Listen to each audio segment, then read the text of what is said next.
Imagine an alien gets dispatched to Earth, right? His only job is to keep tabs on our economy.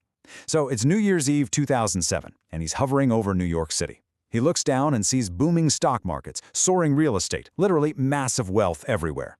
People are spending money like there's absolutely no tomorrow. Then he heads home. 2 years later, late 2009, he comes back. He fully expects to see more of the exact same thing, but instead, he finds a totally collapsed world. The entire global financial system is on life support. Unemployment is surging, and millions of people have lost their homes. So our alien is just incredibly confused. He looks at the physical factories down on Earth and, well, they're all still there. He looks at the workers, still there, with the exact same skills they had 2 years ago. The actual physical capacity of the world didn't change at all between 2007 and 2009. So what actually happened? Well, the only thing that changed was the story we told ourselves. In 2007, we told this comforting story about the stability of housing prices and, prudent bankers. But by 2009, we just stopped believing that story. See, you think money is a spreadsheet game, driven by exact math and flawless logic. It's not. It's a dopamine game. It's driven completely by the stories in our heads. And today, we're fixing how you play it. Let's dive right into this core conflict. We're going to call it the spreadsheet versus the dinner table. Academic finance basically assumes we all live inside the spreadsheet. In the spreadsheet, everything's perfect. We use exact mathematical formulas, we achieve perfect optimization, and we always know the exact cost of capital. But let's be real, almost no one actually makes financial decisions on a spreadsheet. We make them at the dinner table.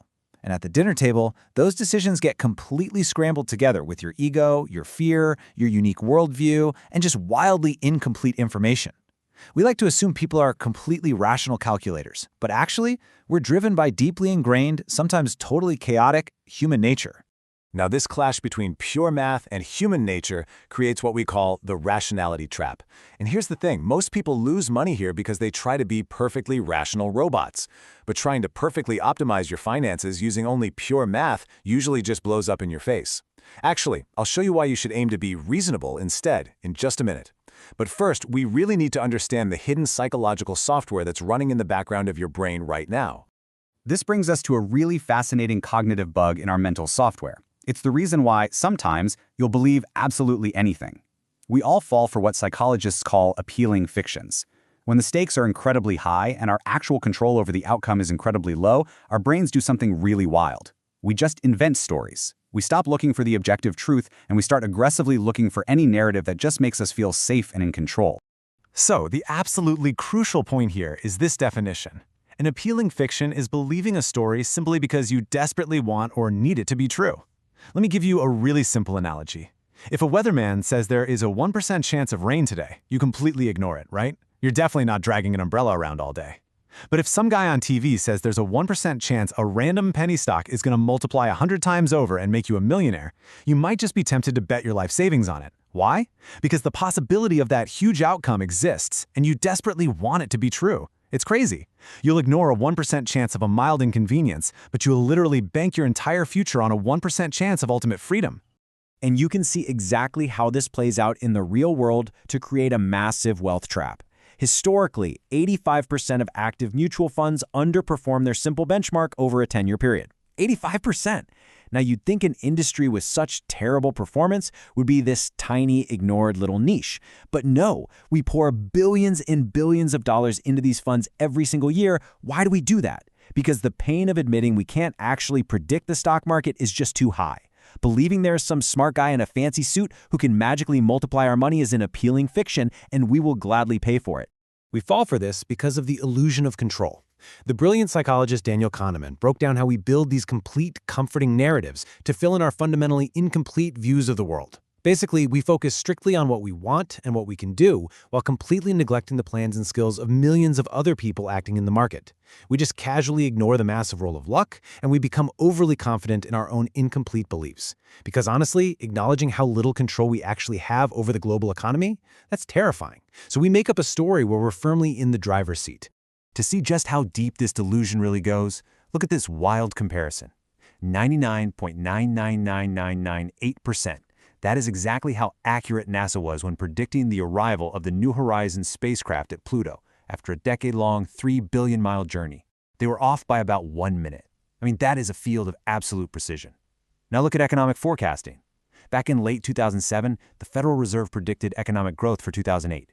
They even gave themselves a nice worst-case scenario buffer, and yet their lowest estimate was still off by almost threefold. The economy contracted massively. This exact psychological gap, confusing fields of uncertainty with fields of absolute precision, is exactly why you might be feeling anxious about your own savings right now. You're trying to apply NASA-level precision to a chaotic dinner table problem. Okay, so how do we actually fix this? We need to deploy what I call the reasonable override. You absolutely must shift your ultimate financial goal from being mathematically ROI optimized to being sleep at night optimized. Here are the 3 steps to do that. 1. Acknowledge your blind spots. Just accept that you don't know what you don't know. 2. Worship room for error. And 3. Optimize for sleep, not just return on investment. Look, if a spreadsheet says you should take on massive leverage to maximize your returns, but taking on that debt causes you to lay awake staring at the ceiling at 2 a.m., that is a terrible plan. You need to be reasonable, not strictly rational. This brings us to one of the most powerful concepts in all of finance, and it was perfectly captured by the legendary Benjamin Graham. He said, "The purpose of the margin of safety is to render the forecast unnecessary." This is literally the ultimate behavioral hack. Worshipping room for error means you no longer have to predict the future to survive it. Think about it. If your financial plan only works if the market grows exactly 8% every single year and you never lose your job and your car never breaks down, well, you don't actually have a plan. You have a wish. Room for error isn't about being overly conservative or scared. It's about making sure you can stay in the game long enough for compounding to actually work its magic. So let's bring it all back to our alien from the very beginning. The one hovering over Earth, just completely baffled by how the world collapsed, even though the physical reality hadn't changed one bit. Here is the uncomfortable truth. We are all the alien. Every single one of us is wandering around, totally blind to the stories going on inside everyone else's heads, just trying to make sense of a highly unpredictable world using our own very limited experiences. But now, you know the game. You know it's not about the spreadsheet. It's about surviving the dinner table. Leave room for error, stop trying to predict the totally unpredictable, and optimize for sleeping well at night. But before you go check your portfolio again, ask yourself, what story are you desperately hoping is true right now? Thanks for watching, and I'll see you in the next video.